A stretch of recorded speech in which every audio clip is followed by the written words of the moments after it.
Welcome back to the ATST show, everyone. This is your host, Aiden Davis, and happy May the 4th to you all.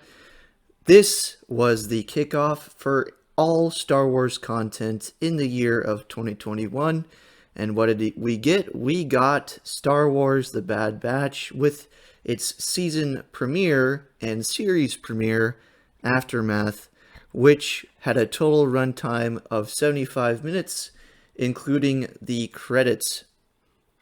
Just to get things out of the way, my rating for the episode is a 8.5 out of 10. This was a really solid start, and in my opinion, this is some of the best starting material we've had for any Star Wars animated series. So that is really, really good to see. I can't wait to see what they do with the rest of the season. There were a lot of connective fibers to Clone Wars, of course. In my humble opinion, Bad Batch is basically just Clone Wars Season 8, but it's not during a time period where the Clone Wars are going on. But that is besides the point. Music in this episode, 10. Sound design, 10. Voice acting, 10. Action, 10. I think what kind of brings the episode down a little bit for me is the length of it. I think some plot points could have been wrapped up a little faster. Don't get me wrong, anything that's 70 minutes for Star Wars is always a great thing, but I think the story could have progressed a little faster in some areas, but hey, that's just my opinion. We can agree to disagree. Favorite character of the Bad Batch so far is Hunter. I really like the relationship he has with Omega. That's really cool to see. It's basically Din Djarin with Grogu all over again. As expected, Crosshair has gone bad. The explanation for that was well done. The inhibitor chip is present in all of the Bad Batch, but it was affected by their genetic defects, which the Kaminoans used to give them their own individual superpowers, for lack of a better term. But Crosshairs was still active, but less so than normal clone troopers in the Grand Army of the Republic. In that scene where the inhibitor chip is amplified was really interesting to see. I wonder if the Kaminoans will have to do that for other clones that might have been less willing to cooperate with Order 66. Who knows? Probably not. I would say that Crosshair is much more of an asset to the Empire than just regular clone troopers, as much as I hate to say that, but it's the case because he has special abilities. Anyway, really great episode. The pacing was on point.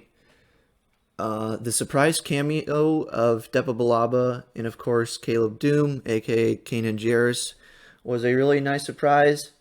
I do have to admit, the choice of bringing back Freddie Prinze Jr. as Kanan, it was kind of jarring with the way that he sounded and the age he's supposed to be at the time. But other than that, that was really cool to see. I know some people, myself included, are kind of disappointed that aspects of the Kanan Jarrus comic were retconned for this episode. But, you know, in all honesty, even before the times of Disney Star Wars, shows and movies were always the top tier of Lucasfilm canon. And we've had a similar scenario with Cobb Vanth in The Mandalorian. Now, it is unfortunate because of what played out in the comic was a really cool story, and it was very interesting to see. I don't think it'll have that much of an impact on that story of Kanan and his life right after Order 66. I'm sure a lot of it is the same, but just the Order 66 portion of it is just a little bit different. But that's all right. Yeah, like I said previously, it's no secret that Lucasfilm prefers the shows and the movies over books in terms of continuity and what is canon, what is not canon. But I know people feel that, it's kind of a slap in the face because they establish these stories to further the continuity of the greater Star Wars story, which is important. We always want to have an ever-expanding universe, whether it be movies, shows, comics, or novels. But overall, I'm fine with the decision. Now, would I have preferred for them to just have it be a different Jedi Master and different Padawan? Sure. Would the story probably play out the same way? Yeah. But it was cool to see characters we were familiar with, so this light retcon, it kind of bothered me at first, but now that I've had time to reflect on it, it's not as bad as I thought it was. So there's that. I'll tell you one thing. The Imperial regular clone troopers, after those chips go active, they have some bad attitudes. Let me tell you. I think the inhibitor chip can be compared to something outside of the universe. We'll jump on over to Marvel for an example with the super soldier serum. Like the doctor said in Captain America 1, if you take the serum, good becomes great, bad becomes worse. So maybe the inhibitor chip amplifies the negative attitude of the clones and makes them lose a lot more of their individuality, which is unfortunate, but hey, it makes sense if you want to make a decisive move in wiping out all the Jedi. But it was tough to see because we grew closer with the clones during the Clone Wars series, and it was really kind of tough to see that regression in the overall personality of the clones. But this is a new age. It's the age of the Empire, and that's how it's going to be from now on. Another cool part of the episode were the few shots of Revenge of the Sith that were animated. Now, do I think this is going to lead to something in terms of the fully animated Revenge of the Sith cut? Absolutely not. I think they just did that to get people excited, just to show off the animation, which was cool. Really cool scenes that were included in the intro. But other than that, I don't think we're going to get any more from Revenge of the Sith in animation. But hey, I could be completely wrong, but who knows? Who knows with Lucasfilm? Anything is really possible, right?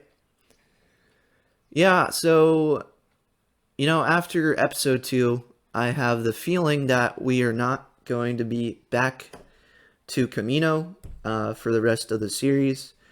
Because my thought is we're going to get some shots in episode 2 of Crosshair departing to chase after the Bad Batch, which of course was inevitable now that he's been brainwashed even more to be subservient to the Empire. It all makes sense.